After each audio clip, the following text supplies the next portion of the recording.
Capacitor का एक quick revision कर लेते हैं। Capacitor is a two parallel plate capacitor, और ये जो डिस्टेंस है ना, ये डिस्टेंस इतना कम होता है बिटवीन द प्लेट्स कि अगर आप बीच में खड़े होकर देखो तो आपको प्लेट्स का एंड नजर नहीं आना चाहिए। पैरेलल प्लेट कैपेसिटर जो होते हैं उनके बीच का जो डिस्टेंस दी है, क्या बोला मैंने अभी, इधर ध्यान दो। पैरेलल प्लेट कैपेसिटर के बीच का जो डिस्टेंस डी हम लेते हैं, आप क्या लगता है बहुत बड़ा होगा? इतना छोटा होना चाहिए कि अगर कोई बीच में से खड़ा होकर देखे तो उसको ये वाला एंड नहीं पता होना चाहिए कहाँ है, मतलब it should be look like it is infinite. समझे क्या? समझे कि नहीं समझे? तो अगर मैं इनको इन्फिनाइट समझ रहा हूं, तो इन्फिनाइट, अच्छा मुझे यहां बताओ, यहाँ पे कितनी फील्ड्स हैं? एक इसके वजह से फील्ड होगी इस तरफ, और एक इसकी वजह से फील्ड होगी किस तरफ? इस तरफ। Late it B E1, late it B E2, है ना? अरे भाई फील्ड यार पॉजिटिव या नेगेटिव चलती है ना, तो नेगेटिव की तरफ, यानी ये वाली प्लेट की इलेक्ट्रिक फील्ड भी इधर, ये वाली प्लेट की इलेक्ट्रिक फील्ड भी इधर। तो नेट इलेक्ट्रिक फील्ड कितना हो गया भाई तुम्हारा? E1 प्लस E2, दोनों प्लस हो जाएंगे डायरेक्टली। तो भाई एक ये आपका क्या है, ऊपर कितना है? इन्फिनिटी, नीचे इन्फिनिटी। तो इन्फिनिट प्लेट्स हैं, प्लेट्स पे अगर चार्ज डिस्ट्रीब्यूटेड है तो इलेक्ट्रिक फील्ड क्या होती है? Gauss law third application. क्या है फॉर्मूला इलेक्ट्रिक फील्ड का? सिग्मा बाय 2 एप्सिलॉन नॉट, और यहां पे भी सिग्मा बाय 2 एप्सिलॉन नॉट। तो 2 times sigma bye 2 epsilon not, यानी सिग्मा बाय एप्सिलॉन नॉट। ये क्या आ गया बेटा हमारा? Net electric field inside between the plates. बोलो समझ में आया क्या? समझ में आया? यहां से हम लोग एक चीज और दिखा दे, सिग्मा मतलब क्या? Q by A epsilon not. तो यहां से हमारे को इलेक्ट्रिक फील्ड का फॉर्मूला निकला था। समझ में आया क्या? समझ में आया? अरे लास्ट लेक्चर, ओके। उसके बाद E is equal to V by D, यहां से हम लोगों ने V का फॉर्मूला निकाला कितना? ED, और E का फॉर्मूला कितना है? फ्रॉम 1 ले लो, कितना हो जाएगा? Q upon A epsilon not times D from 1। Clear? तो ये हो गया हमारा इलेक्ट्रिक फील्ड। अगर आपको पता है कैपेसिटेंस कितना होता है, कैपेसिटेंस, अब ये फॉर्मूला, मेन फॉर्मूला यही अब आने वाला, यहीं पे क्वेश्चन आता है आपको, Q बाई V। चलो Q को ऐसे लिखते हैं एज इट इज, V की जगह इसको मैं बोलता हूँ इक्वेशन नंबर 2, तो 2 से उठा लेते हैं, V की जगह क्या है? QD by A epsilon not. भाई Q से Q गया तो C क्या हो जाएगा? ये ऊपर चला जाएगा नीचे, A epsilon not by D। तो ये बहुत इंपॉर्टेंट फॉर्मूला है आपके पास, किस चीज का? कैपेसिटेंस का। बोलो क्लियर? ये नहीं लिखा था ना लास्ट लेक्चर? तो ये कैपेसिटेंस का फॉर्मूला आया। यहां से हमारी आज की क्लास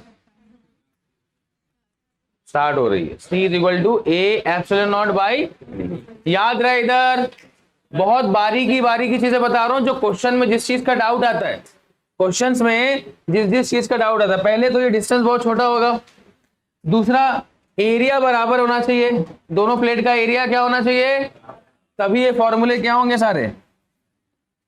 एरिया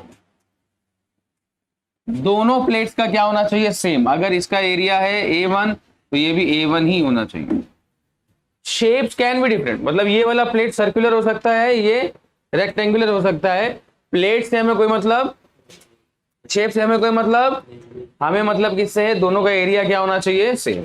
दोनों के बीच में एक डिस्टेंस होना चाहिए जो कि इसके साइज से छोटा होना चाहिए। बोलो समझ में आया क्या? एक पे चार्ज अगर प्लस Q है तो दूसरे पे माइनस Q ही होना चाहिए। देखो आपके बोर्ड में इतना डिटेल में नहीं है, लेकिन फिर भी बताऊं क्यों होना चाहिए, क्योंकि एक्सट्रीम पोजीशंस पे ना इसका होना चाहिए चार्ज 0, मतलब एक्सट्रीम पोजीशन मतलब यहाँ पे उसका फॉर्मूला है Q1 प्लस Q2 बाई 2। क्या है? Q1 plus Q2 by 2। तो Q1 और Q2 ये Q1 ये Q2, अगर दोनों एक पॉजिटिव एक नेगेटिव होते आंसर क्या आने वाला है? एक्सट्रीम पोजीशंस पे इस तरफ और इस तरफ पैरेलल प्लेट कैपेसिटर के चार्ज होना चाहिए 0। क्यों?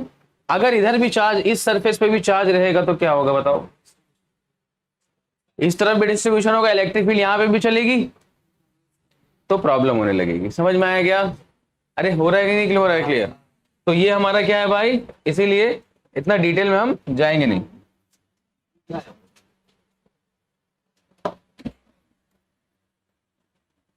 बोलो clear? So we will use this formula. भाई बारीकियां क्लियर हैं, बहुत छोटी छोटी चीजें हैं जो कि क्वेश्चंस में प्रॉब्लम देती हैं। जैसे एरिया सेम होना चाहिए, भले से आपके ये दोनों भी जो शेप एंड साइज हैं चेंज हो सकता है। मतलब ये अगर सर्कुलर है प्लेट, ये रेक्टेंगुलर हो सकता है। Shapes can be change but the area should be same. और दोनों के बीच में जो डिस्टेंस है वो क्या होना चाहिए? बहुत कम होना चाहिए। इतना कम होना चाहिए कि अगर यहां से कोई देखे तो उसको क्या लगना चाहिए? प्लेट्स कैसी हैं? Infinite long plate. बोलो क्लियर? सो ये हमारा इलेक्ट्रिक फील्ड का formula Q by A epsilon not, इसके बीच में जो होगी नेट इलेक्ट्रिक फील्ड। भाई पोटेंशियल डिफरेंस का फॉर्मूला क्या है हमारे पास? QD by A epsilon not. और कैपेसिटेंस का फॉर्मूला क्या है? ए एप्सिलॉन नॉट बाई डी। बोलो क्लियरिटी एकदम? चलो फटाफट इसको नोट डाउन करो ये, और क्वेश्चन सॉल्व करते हैं हम लोग फ्रॉम टेक्स्ट बुक। इधर भी 0 होना चाहिए, इधर चार्ज, इलेक्ट्रिक फील्ड 0 करवाने के लिए इधर चार्ज का डिस्ट्रीब्यूशन नहीं होना चाहिए इस तरफ लेफ्ट साइड, इधर इसके इधर राइट साइड नहीं होना चाहिए चार्ज। हाँ इलेक्ट्रिक फील्ड 0 रहेगा, चार्जेस 0 है ना, इस तरफ चार्ज डिस्ट्रीब्यूशन है ही नहीं, यानी यहाँ से इलेक्ट्रिक फील्ड इस तरफ नहीं निकलेगा। Inside the capacitor the electric field is Q by a. हाँ भाई चलो क्वेश्चन लिखो। A parallel plate capacitor, a parallel plate capacitor, a parallel plate capacitor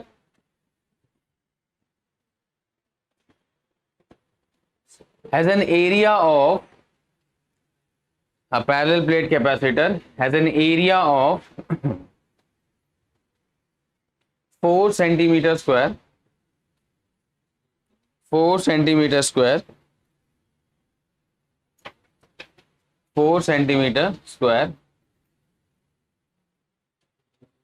and a plate separation of 2 mm, and a plate separation of 2 mm.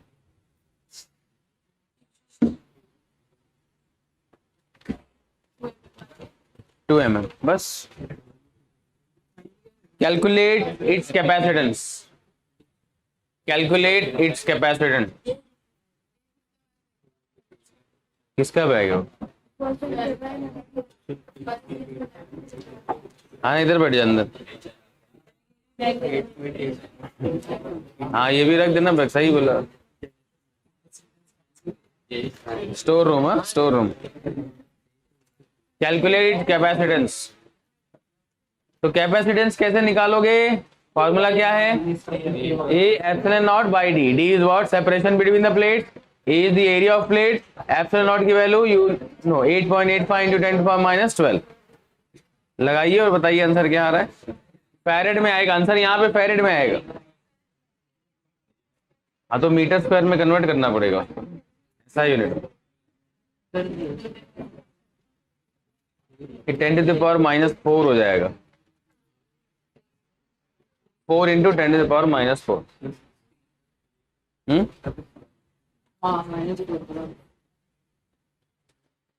और distance mm में है ना, तो you should convert it into meter. 10⁻⁻3।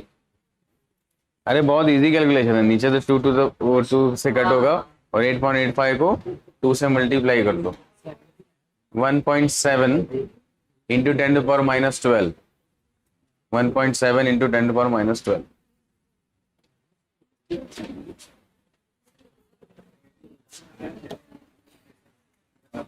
आपको capacitance निकालना है, formula क्या है? ए epsilon not by D. Area कितना बेटा आपका? 4 सेंटीमीटर स्क्वायर है, तो ये हो जाएगा 4 इंटू 10⁻⁻4 मीटर स्क्वायर। 8.85 इंटू 10⁻⁻12।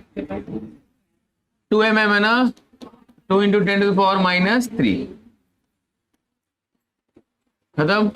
इसको 2 से मल्टीप्लाई कर दो, 3 को ऊपर ले जाओ तो तुम्हारा हो जाएगा 2 से इसको करोगे तो 17.7 आएगा, तो हो जाएगा 1.7। एक अगर 12 इस तरफ करेंगे तो हो जाएगा 10⁻12 फैरेड।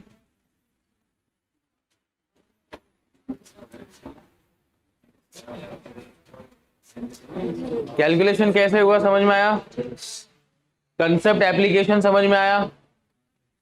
भाई 2 पैरेलल प्लेट कैपेसिटर है जिनका एरिया क्या है 4 सेंटीमीटर स्क्वायर। तो यहाँ पे ऐसा बोला है क्या कि पहली वाली प्लेट का एरिया इतना है, दूसरी वाली प्लेट का एरिया इतना है? कभी जिंदगी में नहीं हो सकता। अगर हुआ तो सॉल्व ही नहीं कर पाओगे आप। कैपेसिटर का कंसेप्ट ही यही है, दोनों का प्लेट का एरिया क्या होना चाहिए सेम, और पैरेलल भी होने चाहिए।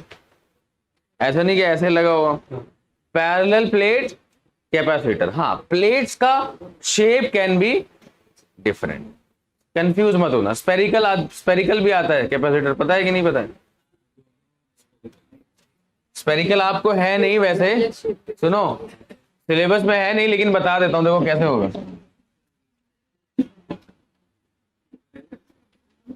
नहीं मतलब ऐसा कंसेप्ट करके है नहीं।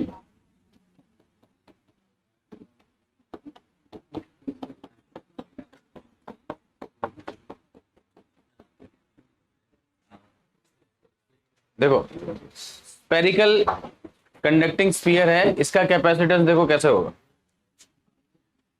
ये आपका रेडियस है ऑफ द स्फीयर। मुझे बताओ इस पॉइंट पर अगर मुझे पोटेंशियल चाहिए, कितना होगा पोटेंशियल? अरे फॉर्मूला क्या है, के क्यू बाय, तो यहां पे कैपिटल आर होगा, के क्यू बाय आर। और कैपेसिटेंस क्या होता है भाई?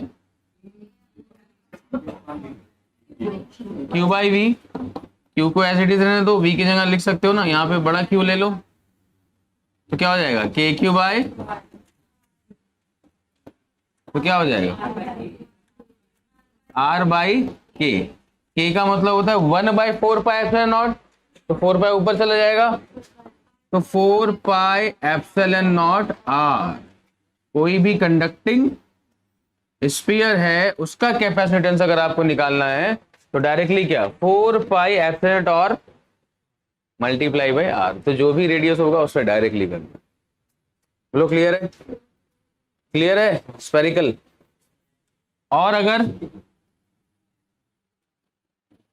2 स्फीयर है कॉन्सेंट्रिक, एक का रेडियस r1 है, एक का रेडियस r2 है,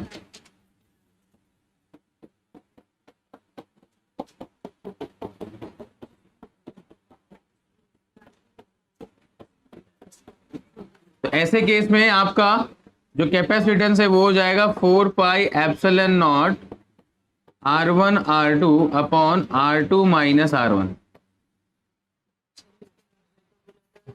दोनों जो प्लेट्स या स्फीयर्स रहेंगे उसके एरिया अलग अलग नहीं हो सकते। किसके एरिया अलग अलग? स्पेरिकल, मैंने क्या बोला, स्पेरिकल कैपेसिटर का कंसेप्ट अलग है, बोला ना। एक ही प्लेट है, हाँ इसका भी कैपेसिटेंस होगा, ठीक है। लेकिन ये आपको खाली याद रखना है, ऐसे क्वेश्चंस आपको बोर्ड में नहीं बनेंगे, ठीक है। चलो इसको नोट डाउन कर लो फटाफट। Then will start with dielectric क्या होता है, और डाइलेक्ट्रिक अगर किसी एक्सटर्नल फील्ड में डालो तो पोलराइजेशन होता है, वो कैसे होता है वो चेक करेंगे। Then we will see capacitance with dielectric. इसमें नहीं, स्पेरिकल इस पे विथ सिंगल चार्ज होता है, अलग कंसेप्ट है, इसको बहुत डिटेल में अगर पढ़ेंगे अपन समझ में आएगा क्या। बट फिलहाल के लिए आप कंडक्टिंग स्फीयर की वजह से कैपेसिटेंस इज 4πε0 r। ये पेज 212 आपके टेक्स्ट बुक में 212 पेज नंबर 212 212 पेज नंबर पे 212 पेज नंबर पे आइए। चूज द करेक्ट ऑप्शन है ना पहला वाला। अरे बुक खोला गया schedule. A parallel plate capacitor is charged and then isolated। Charge करके छोड़ दिया गया, the effect of increasing the plate separation on charge potential capacitance respectively are. अगर हम दोनों के सेपरेशन को अगर बढ़ाते हैं ना, इंक्रीज करते हैं, तो क्या होगा? देखो भाई, हमारा जो कैपेसिटेंस है वो किस पे, क्या फॉर्मूला, ये एप्सिलॉन नॉट बाई डी। तो ये बढ़ गया, कैपेसिटेंस तो कम हो जाएगा, यानी तीसरा वाला तो डिक्रीज होगा। तो या तो ऑप्शन नंबर 1, 2 या 4 हो सकता है। सेकंड तो चला गया, थर्ड चला गया। अब देखो पोटेंशियल पे क्या फर्क पड़ता है, पोटेंशियल कितना है, क्यू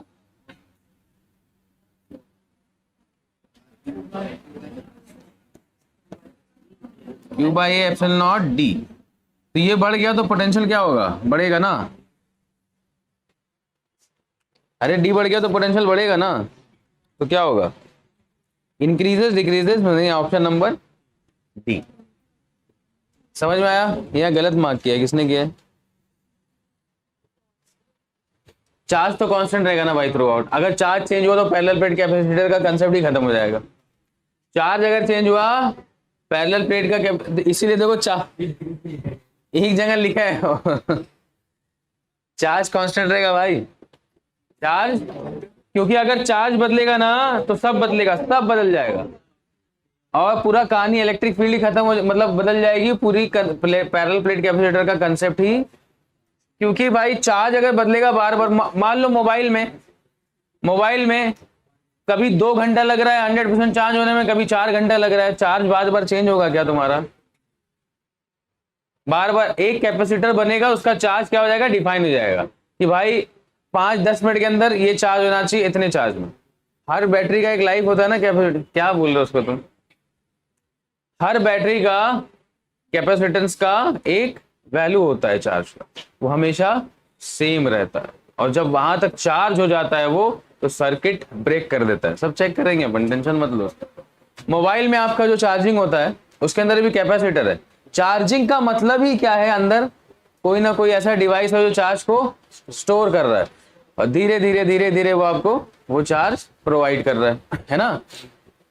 चार्ज को अगर स्टोर कर रहा है इसका मतलब क्या, तो चार्ज की उसकी जो पूरी कैपेसिटी होगी फुल, वो एक ही होगी ना, बार बार चेंज होगी क्या चार्ज, वही कहना चाह रहा हूं। तो charge will always be constant. बोलो क्लियर है? चलो क्वेश्चन नंबर 5 उसी के अंदर, चूज द करेक्ट ऑप्शन में। Question number 5, a parallel plate capacitor has circular plates of radius 8 centimeter and plate separation 1 mm. What will be the charge on the plate if the potential difference of 100 volt is applied?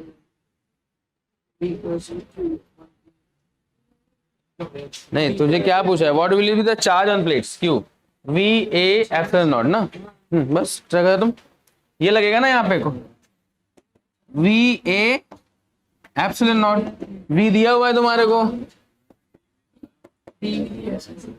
तो D की जरूरत पड़ रही क्या तुम्हें?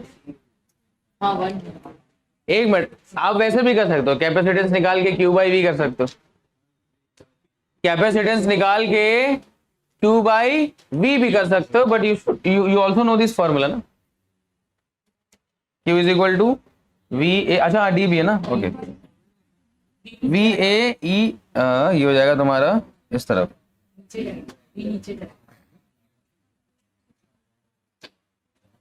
We A epsilon not by D, sorry, तो ये आएगा ये, और एरिया कितना हो जाएगा तुम्हारा, सर्कुलर है ना, तो उसका एरिया क्या हो जाएगा, लेकिन आर किस में बेटा तुम्हारा, सेंटीमीटर में, वी विल कन्वर्ट इनटू, चलो जल्दी सॉल्व करो फटाफट इसको।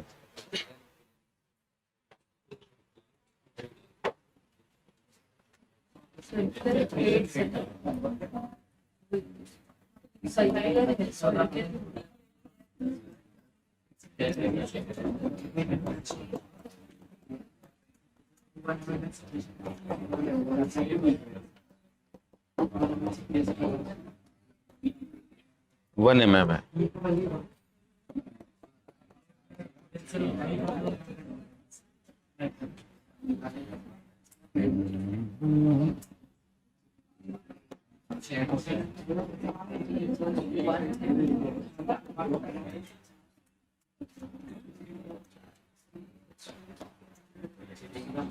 -4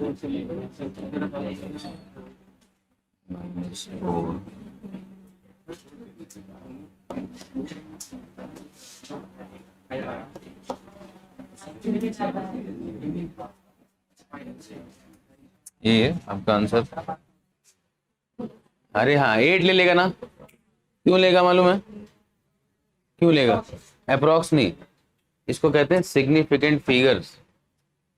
significant figures rounding off to second digit, rounding off to second digits. अगर मुझे यहां तक करना है 1.7 यहां रोकना है, आगे कुछ और नंबर होना चाहिए, आगे भी कुछ एक नंबर होना चाहिए, वो यहाँ पे 1.777 है, 777। तो क्या होगा, मुझे तीन सिग्निफिकेंट फिगर तक इसको रोकना है, तो क्या करूंगा, चौथा सिग्निफिकेंट अगर कोई है तो अगर वो 5 से बड़ा है then you can increase it, 5 से छोटा है तो नहीं कर सकते। लेकिन एग्जैक्टली 5 है तो क्या करोगे, एग्जैक्टली 5 है तो क्या करोगे, नहीं पढ़ा। एग्जैक्टली अगर 5 है तो, अगर एग्जैक्टली 5 है तो पहले वाला नंबर देखो, अगर ऑड है तो इंक्रीज इट, इवन है तो वैसे का वैसे छोड़ दो। ये पता था? Significant figures. क्वेश्चन नंबर 2 में सेकंड वाला, पहला वाला तो कर लिया ना, work done in this process will be 0। Question number 2 में second question, last bench, read करना बेटा। वहां बेंच में किसी के पास बुक नहीं है? क्वेश्चन नंबर 2 का सेकंड,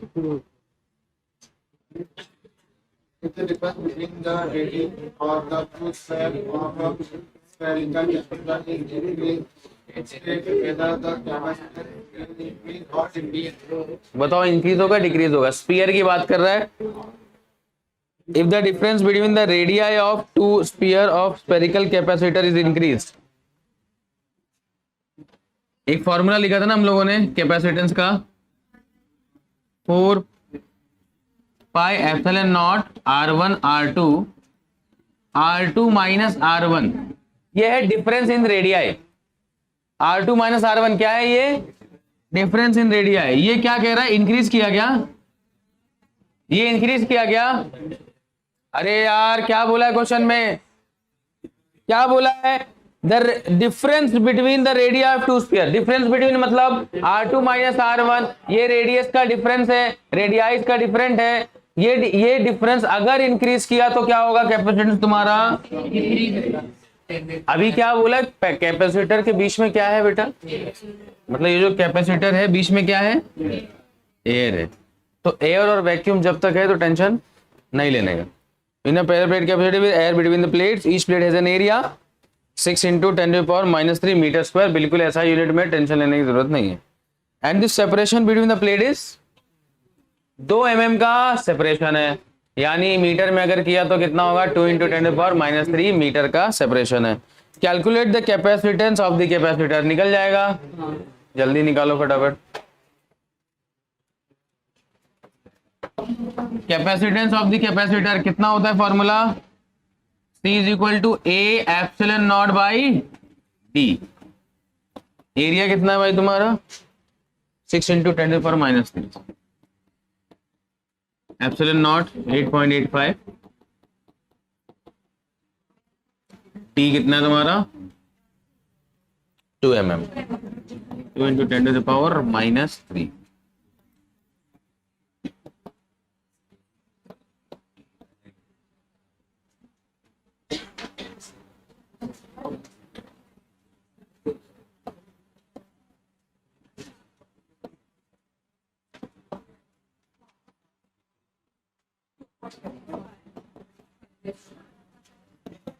2.65 into 10⁻11 coulomb, sorry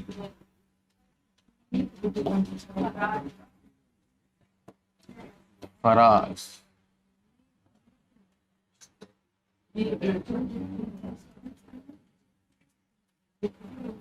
इसको मैं ऐसा भी लिख सकता हूं, देखो कभी कंफ्यूज मत होना, कैपेसिटेंस को अगर मैं ऐसा लिखूं 2.65 इंटू 10⁻⁻5 माइक्रोफेराड,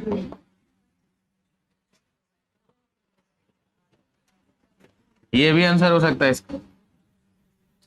ऐसा मतलब अगर ऑप्शन में आ गया ये क्वेश्चन, मल्टीपल चॉइस में ऑप्शन ये दे रखा है, आपका ये आ रहा है, अरे गलत हो रहा है यार,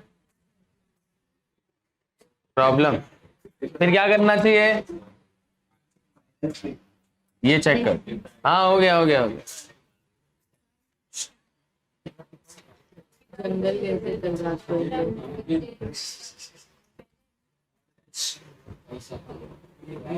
आगे देखना।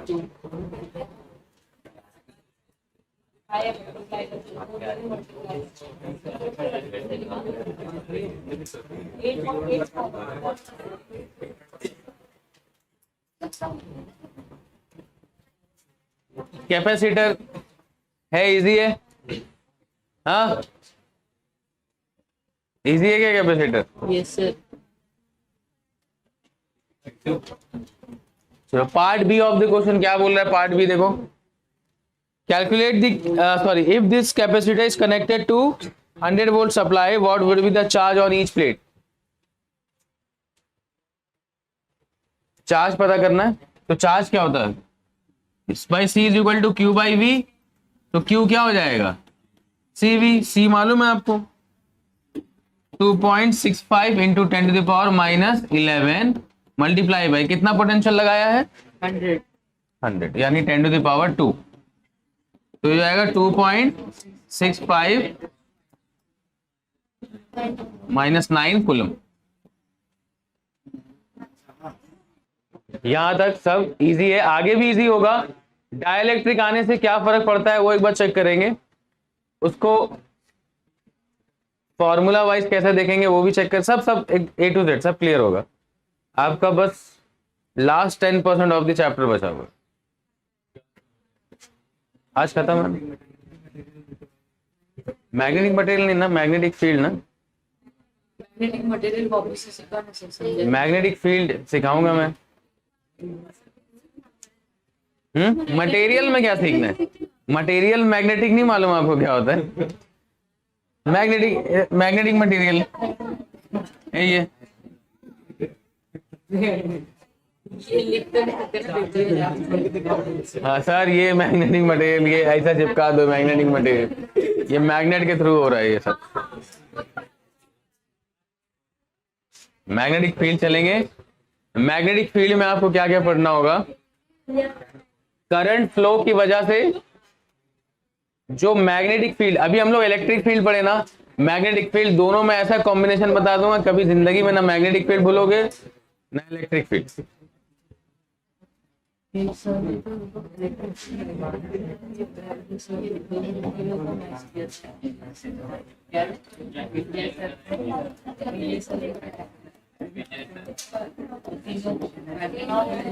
चलो बहुत इंपॉर्टेंट चीज है, कैपेसिटर का क्वेश्चन अगर डाइलेक्ट्रिक के साथ आता है, तो अगर आपको डाइलेक्ट्रिक के बारे में नहीं पता है तो आप कुछ नहीं कर पाओगे, आप कुछ नहीं कर पाओगे, इतना याद रखना। अगर डाइलेक्ट्रिक के बारे में नहीं पता है, लेकिन आपका अगला जो 10-15 मिनट है अगर वो ध्यान से इधर दे दिया, अपना ध्यान इधर दे दिया, तो यकीन मानो कभी जिंदगी का कैपेसिटर का क्वेश्चन कभी रॉन्ग नहीं करोगे। डाइलेक्ट्रिक का मतलब क्या होता है, dielectric is nothing but a insulator. क्या है, इंसुलेटर। इंसुलेटर में क्या फ्री इलेक्ट्रॉन्स हो सकते हैं, इलेक्ट्रॉन मतलब उसमें भी भाई पॉजिटिव और नेगेटिव होता है, बट आप क्या कर सकते हो, फाइनल यानी लास्ट ऑर्बिट से उनके इलेक्ट्रॉन्स को निकाल तो सकते हो, लेकिन पूरे इलेक्ट्रॉन्स निकालने में बहुत ज्यादा एनर्जी लगेगी, जिसके वजह से इंसुलेटर्स क्या होते हैं, बैड कंडक्टर्स ऑफ इलेक्ट्रिसिटी, क्योंकि उनका फ्री इलेक्ट्रॉन्स आप इजीली बाउंड फ्री नहीं कर सकते। बाउंड फ्री समझते हो ना, फ्रीडम नहीं दे सकते, यानी उनको फ्री इलेक्ट्रॉन्स नहीं बना सकते। अरे क्या कर रहे हो यार,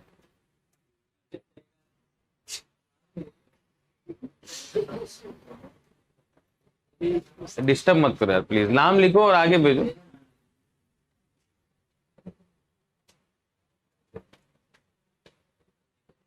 तो जस्ट लाइक कंडक्टर्स, डाइलेक्ट्रिक एक डाइलेक्ट्रिक एक इंसुलेटर है, और डाइलेक्ट्रिक कंडक्टर नहीं हो सकता। उसका रीजन भी बताऊंगा क्यों नहीं हो सकता, लेकिन उससे पहले ये देखेंगे कि अगर मैं कोई भी मीडियम को डाइलेक्ट्रिक में मतलब डाइलेक्ट्रिक को डालता हूं किसी भी कैपेसिटर के बीच में, या कैपेसिटर छोड़ो, कैपेसिटर तो अभी की बात है, अगर कोई भी डाइलेक्ट्रिक को आप एक्सटर्नल फील्ड में डालोगे, कौन से फील्ड, इलेक्ट्रिक फील्ड में अगर आप डालोगे तो क्या फर्क पड़ता है। लेट्स से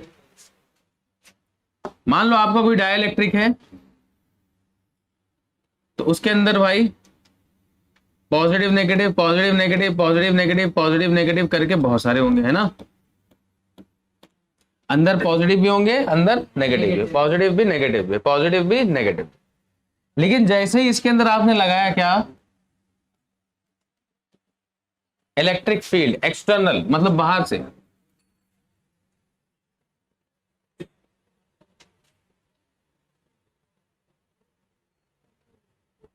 अभी दूसरी बार देखूंगा उठा के बाहर कर दूंगा बस। एक्सटर्नल इलेक्ट्रिक फील्ड में जब आप डाइलेक्ट्रिक को डालोगे तो होता है पोलराइजेशन। एक क्या होता है, पोलराइजेशन।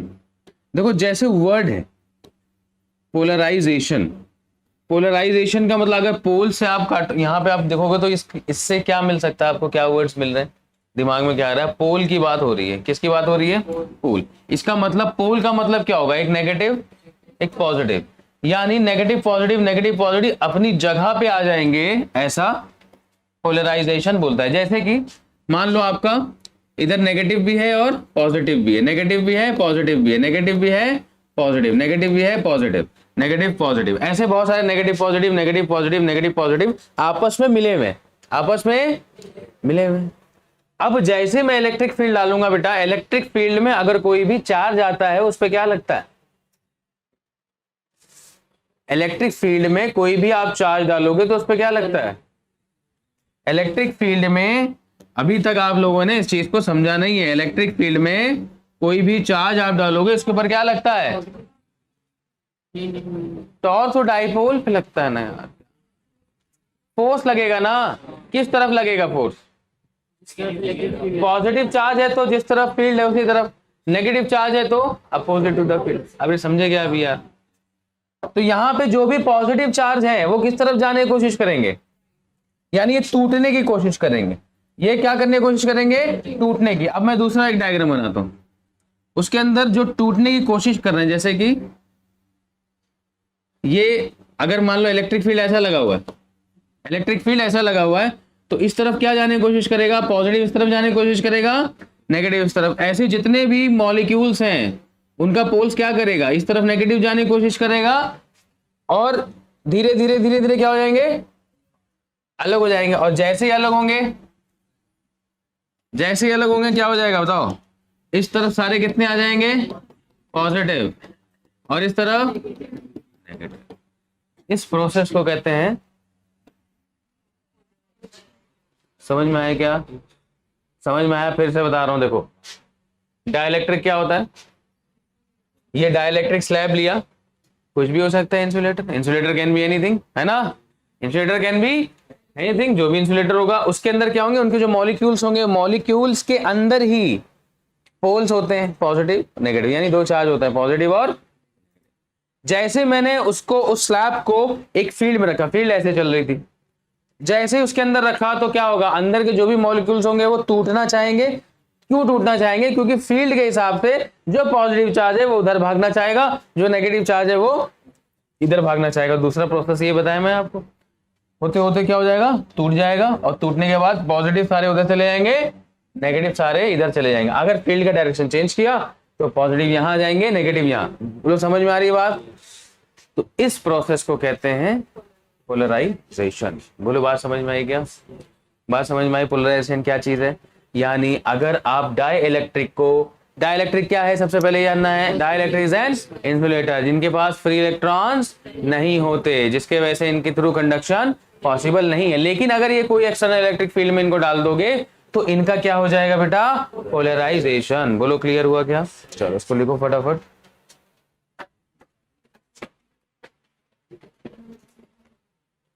अब इसी पोलराइजेशन के वजह से कैपेसिटर के अंदर अगर आप डालोगे तो फर्क पड़ेगा। कैसे पड़ेगा देखेंगे। इसके बाद देखेंगे what will be the effect of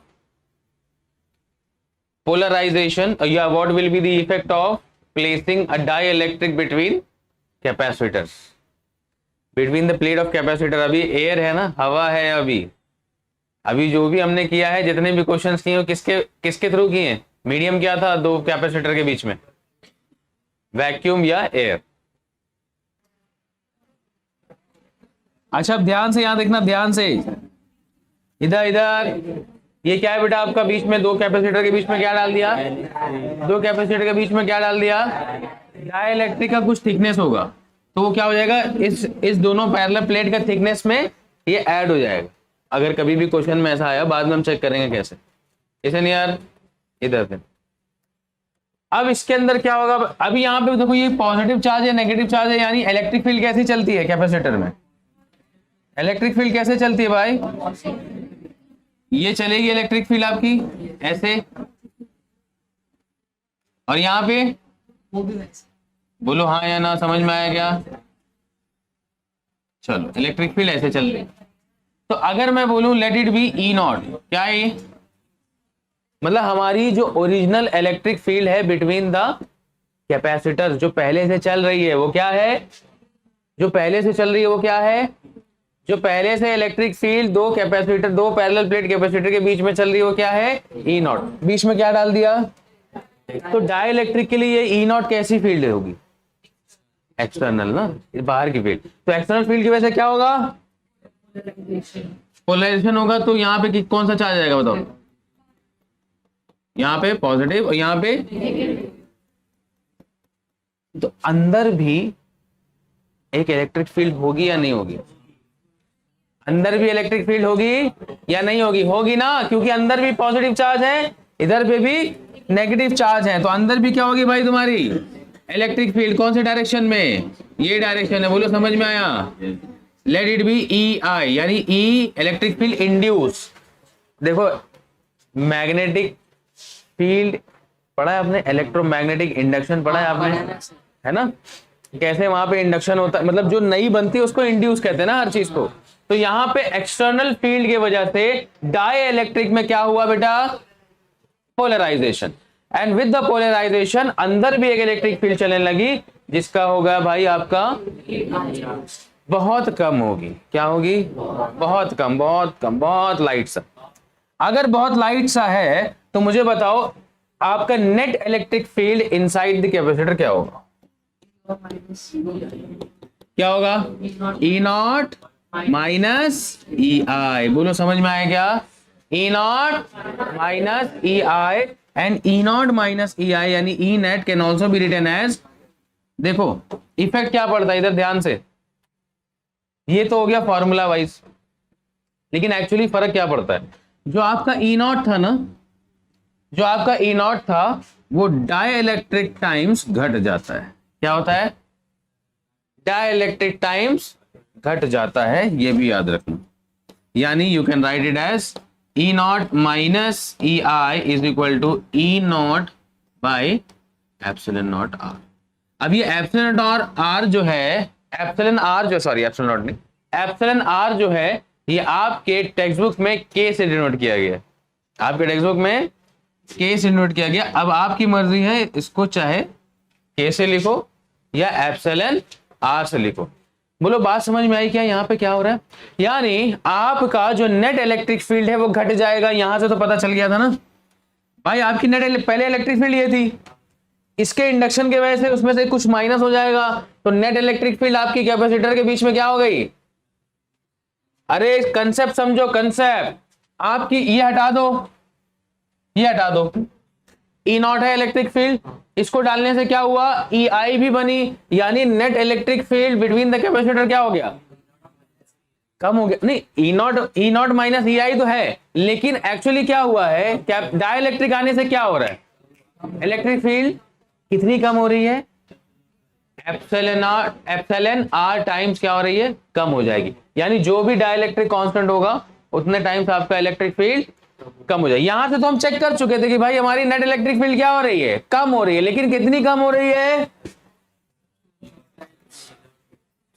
epsilon R times, यानी डाइलेक्ट्रिक कांस्टेंट टाइम्स, डिवाइड कर दो उसको, यानी 1 by dielectric constant multiply by your electric field जो भी इनिशियल थी। बोलो समझ में आ रहा है क्या?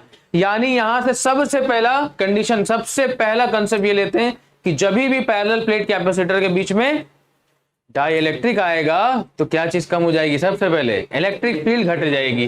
बोलो समझ में आई क्या बात? क्लियर है एकदम, कोई टेंशन? तो ये आप लिखो हेडिंग कैपेसिटर विथ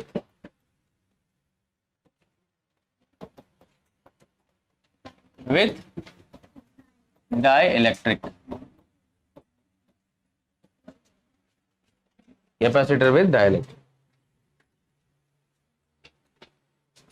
क्लास में ध्यान दो, सारी चीज समझ में आएगी, बहुत ज्यादा डिफिकल्ट चीजें नहीं होती, फोकस की जरूरत पड़ती है बस, बाकी चीजें बहुत आसान होती हैं। मैं बोला था ना आप लोगों को टफ और इजी करके ऐसा कुछ होता नहीं है, बोला था मैंने, ये कंसेप्ट क्लियर है तो इजी है, इतना याद रख, टफ नहीं होता कुछ।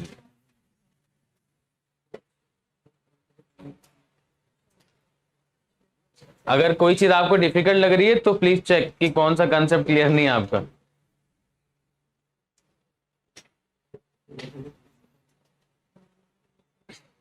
अगर आपको यहां लग रहा है कि E net E not minus E I कैसे आया, तो please check your vector, please check your concept of vectors, same direction में है ना। ऑपोजिट वेक्टर्स तो रहते हो। अच्छा सॉरी सॉरी, हाँ अपोजिट में चल रहा है ई आई, हाँ इसीलिए माइनस, एंड सिंस बहुत छोटा सा होगा इसीलिए ई नॉट माइनस ई आई। नहीं मैं ये कह रहा हूं कि अगर कोई चीज आपको नहीं समझ में आ रही है तो प्लीज रीचेक कि आपका कौन सा कंसेप्ट क्लियर नहीं हो रहा है। इजी टफ करके कुछ नहीं होता। डाइलेक्ट्रिक का एरिया मतलब कैपेसिटर पे इतना होना चाहिए? नहीं नहीं वो उसका कुछ भी डाइलेक्ट्रिक का, सुनो सुनो, डाइलेक्ट्रिक का खाली किस पे ध्यान देना मालूम है? डाइलेक्ट्रिक के आप सिर्फ और सिर्फ थिकनेस पे ध्यान देना, थिकनेस। क्वेश्चन में जब भी डाइलेक्ट्रिक आएगा तो वहां पे डाइलेक्ट्रिक की थिकनेस की बात करेगा और डाइलेक्ट्रिक के कांस्टेंट की बात करेगा।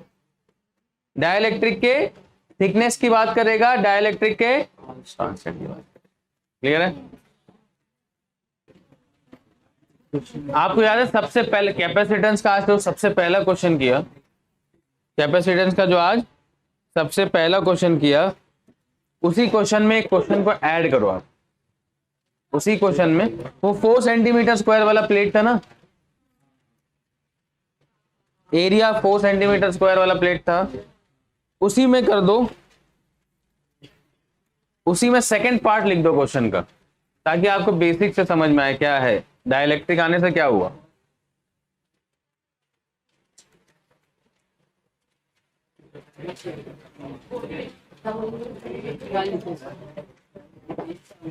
Calculate the capacitance. Calculate the capacitance. Calculate the capacitance. If the dielectric slab is introduced, if the dielectric slab is introduced, if the dielectric slab is introduced,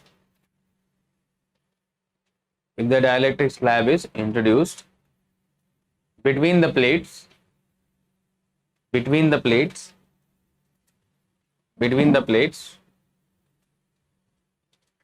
if the of a dielectric constant 6.7, of dielectric constant 6.7, of dielectric constant 6.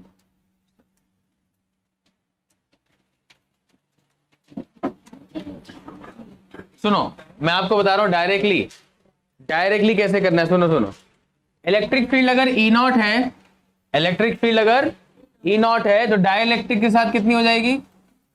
E not by epsilon R. Potential क्या होता है? V is equal to E D.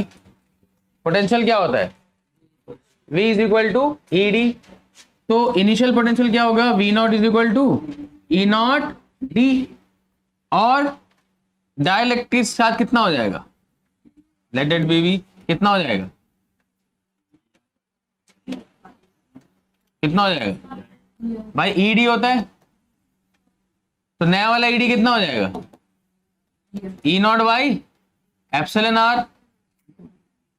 समझ में आया कि नहीं आया? अरे भाई सुनो सुनो सुनो, मुझे मालूम नहीं समझ में। ई नॉट अगर है इलेक्ट्रिक फील्ड कितनी हो जाएगी, ये विदाउट डाइलेक्ट्रिक, ये विद डाइलेक्ट्रिक, ठीक है।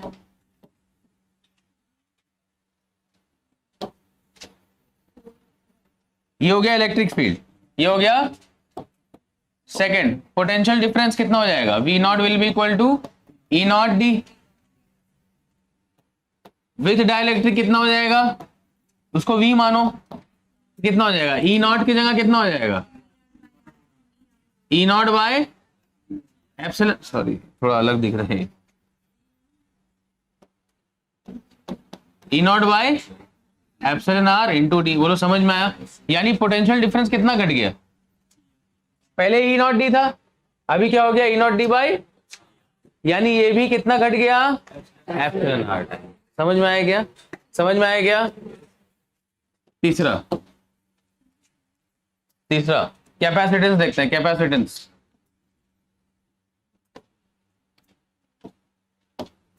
कैपेसिटेंस पे क्या असर पड़ेगा बताओ, कैपेसिटेंस क्या होता है, capacitance C is equal to Q by, तो V की जगह दे लो वी नॉट। अब मुझे बताओ, C is equal to Q upon V naught की जगह क्या लिख सकते हो आप,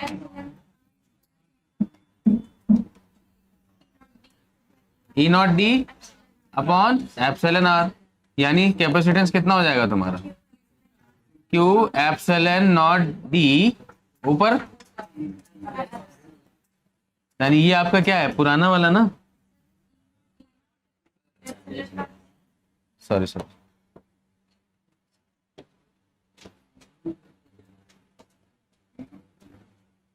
यहां से देखो ना, ये क्या हो जाएगा, V की जगह अपन क्या लिखते हैं, एप्सिलॉन नॉट डी ना। तो कैपेसिटेंस देखो क्या है, पुराना वाला तुम्हारा विदाउट डाइलेक्ट्रिक, क्यू बाई, और यहाँ पे क्या हो जा रहा है, एप्सिलॉन नॉट टाइम्स हो जा रहा है, यानी हर चीज घट जाएगी सिवाय कैपेसिटेंस के बढ़ेगी। बोलो क्लियर हुआ क्या? यानी डाइलेक्ट्रिक आने से क्या होता है, इलेक्ट्रिक फील्ड घट जाता है, कितना घटता है, डाइलेक्ट्रिक कांस्टेंट टाइम्स।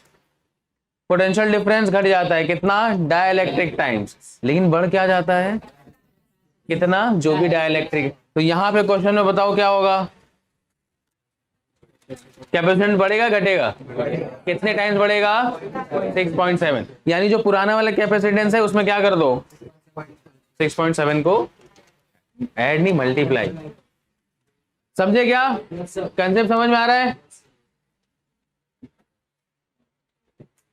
12 वाला पार्ट सी। अब क्या बोल रहा है, how would charge on the plates be affected if a 2 mm thick mica sheet, mica is dielectric, उसका कांस्टेंट कितना दिया है, 6, is inserted between the plates while the voltage supply remains connected, how would charge on the plates be affected. देखो charge का क्या इफेक्शन है वो हमने देखा नहीं है, लेकिन कैपेसिटेंस चेंज होगा। कैपेसिटेंस कितने टाइम्स चेंज होगा, कितने टाइम्स चेंज होगा, डाइलेक्ट्रिक टाइम्स चेंज हो जाएगा। तो आपका चार्ज कितना होगा, ठीक है, देखो distance between the plate same रखा है 2 mm, तो उससे कोई मतलब नहीं। तो कैपेसिटेंस कितना था 2 mm वाला, कितना था 2.655 ना, कैपेसिटेंस कितना था 2.655 इंटू 10⁻⁻11 फैराड। बोलो क्लियर है? तो न्यू कैपेसिटेंस कितना हो जाएगा, 6 से मल्टीप्लाई हो जाएगा, यानी 6 5 30, 6 5 30, 31 32 33, 6 5 30 33 ना, 6 6 36, कितना हो जाएगा 1593 इंटू 10⁻⁻11 फैरेड। ये हो गया नया आपका, ये क्या हो गया, नया कैपेसिटेंस हो गया। तो चार्ज कितना होगा, चार्ज पूछा है ना, तो चार्ज क्या होता है भाई,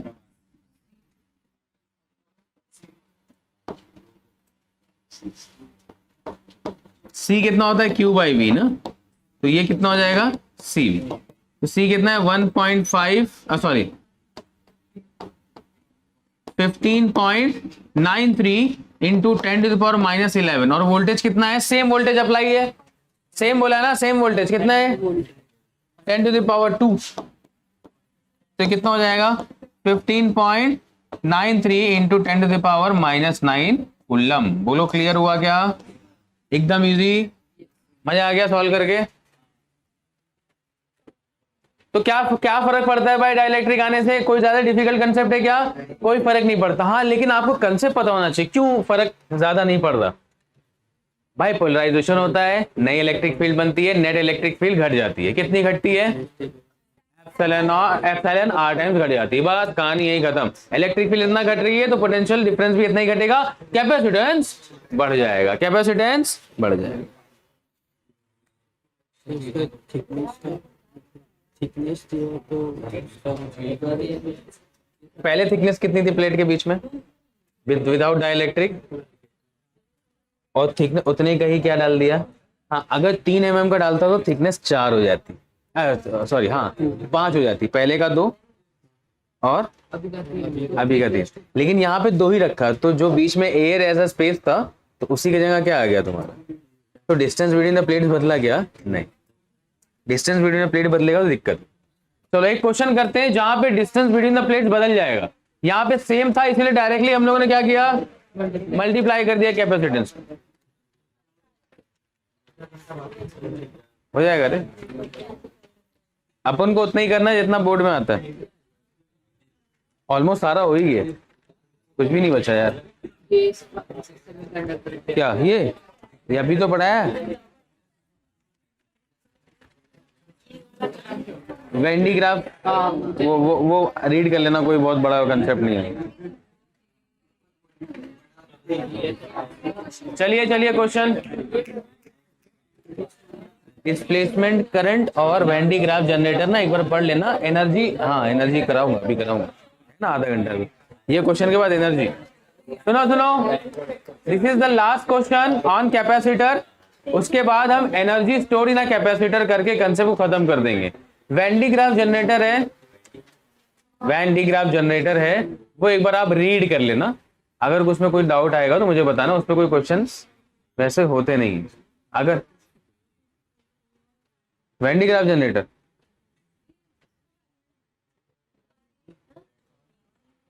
होगा ही नहीं, कब है ही नहीं, उसका ऑप्शन ही नहीं, कभी क्वेश्चन ही नहीं है बोर्ड में वो। हाँ नहीं, आपके कॉलेज में किया होगा एक अलग बात है, आप कॉलेज के एग्जाम के लिए प्रिपेयर कर रहे हो तो बता दो, फिर उसके हिसाब से पढ़ा दूंगा मैं आप। चलो आप देखो क्वेश्चन लिखो एक, इन a capacitor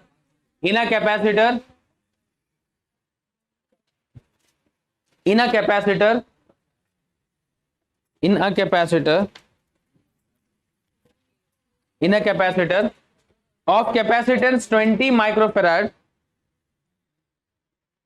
in a capacitor of capacitance 20 microfarad, the distance between the plate is 2 mm. The distance between the plate is 2 mm. The distance between the plate is 2 mm. The distance between the plate is 2 mm. If a dielectric slab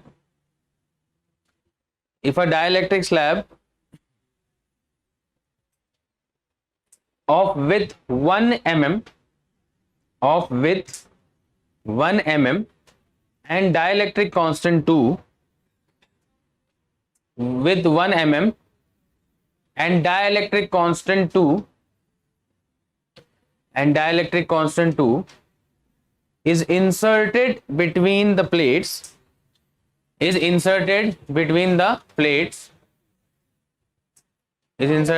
dielectric constant 2 is inserted between the plates, then the new capacitance will be.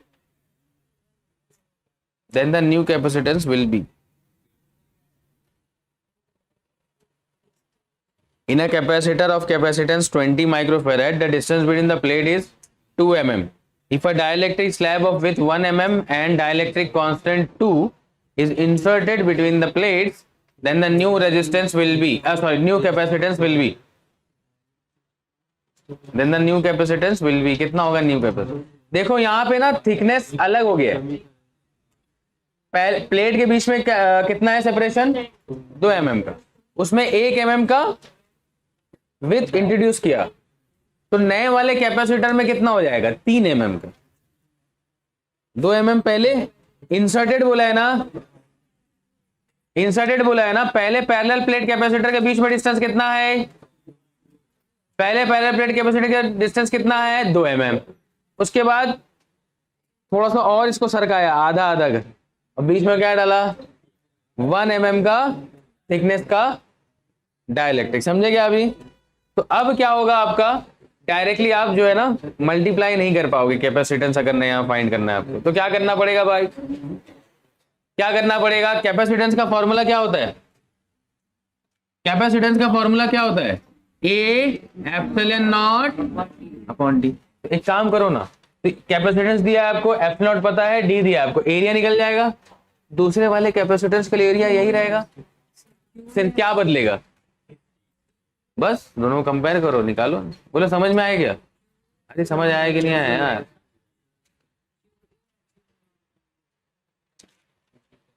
यही तो confusion बेटा. ए epsilon not by D.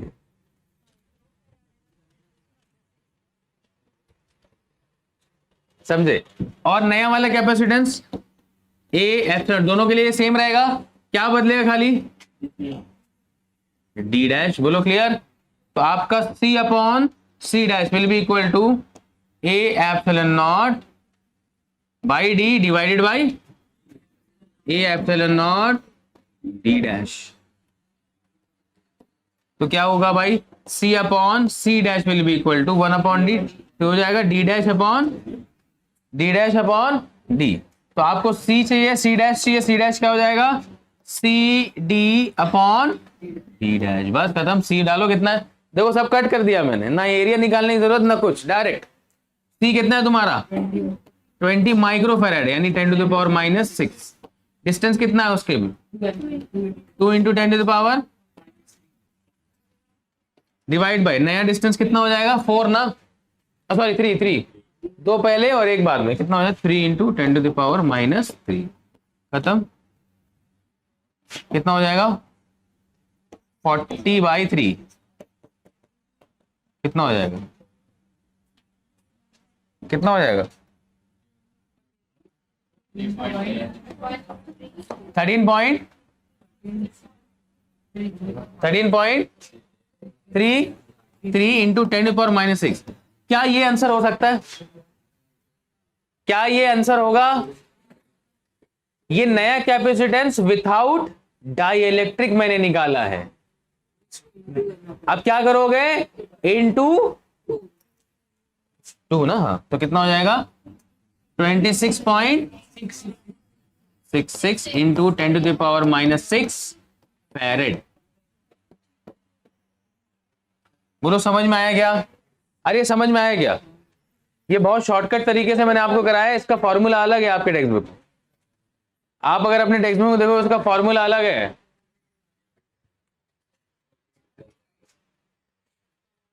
या एक काम करो, सुनो. आपको अगर थोड़ा सा सुनो. अगर कंसेप्ट समझने में दिक्कत हो रही है, हाँ मुझे मालूम है नहीं समझा, इसलिए मैंने बता.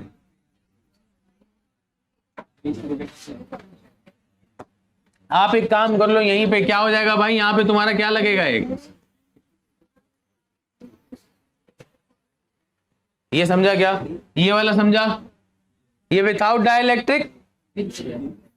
तो जो भी डाइइलेक्ट्रिक के साथ विथआउट डाइइलेक्ट्रिक है उसमें क्या करना है आपको? एप्सिलॉन आर मल्टीप्लाई करना है. बोलो यहां तक समझा ये दोनों फॉर्मूला?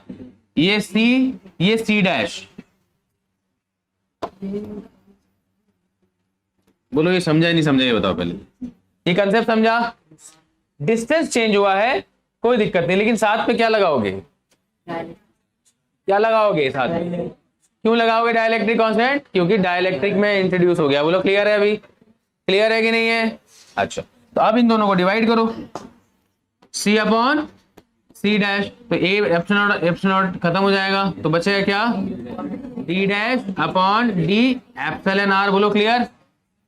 तो यहां से आपको C डैश चाहिए, तो C dash will be equal to CD, एक मिनट नीचे लगेगा ना एप्सिलॉन, सॉरी एप्सिलॉन R यहाँ आएगा ना, तो ये हो जाएगा CD epsilon R divide by, बोलो समझ में आया क्या? बस कहानी खत्म। C dash is equal to C आपको लगाओ कितना है? 20 माइक्रोफेरेड इंटू D कितना है भाई उसका? 2 इंटू 10⁻³ एप्सिलॉन R कितना है? 2 डिवाइड बाई D डैश मतलब 3 इंटू 10⁻⁻, ये हो जाएगा 26.6 माइक्रोफेरेड। अरे डायरेक्ट कर दिया रे, समझा क्या? अभी समझा कि नहीं समझा, ये बताओ। अरे हाँ या ना बोलो भाई। क्या होता है देखो, आपका जो कैपेसिटेंस है, आप खाने में दिमाग है तुम्हारा, यस, आपका कैपेसिटेंस क्या होता है? ए एप्सिलॉन नॉट डी, ए एप्सिलॉन नॉट डी। और अगर नया कैपेसिटेंस निकालना है और आपका थिकनेस सेम है, आपका थिकनेस सेम है, तो फॉर्मूला हो जाएगा ए एप्सिलॉन नॉट डी ही रहेगा, साथ में क्या लग जाएगा? एक डाइलेक्ट्रिक कांस्टेंट। लेकिन अगर आपका डिस्टेंस भी चेंज है तो ये चेंज कर लो, लेकिन आएगा यही साथ में मल्टीप्लाई होके।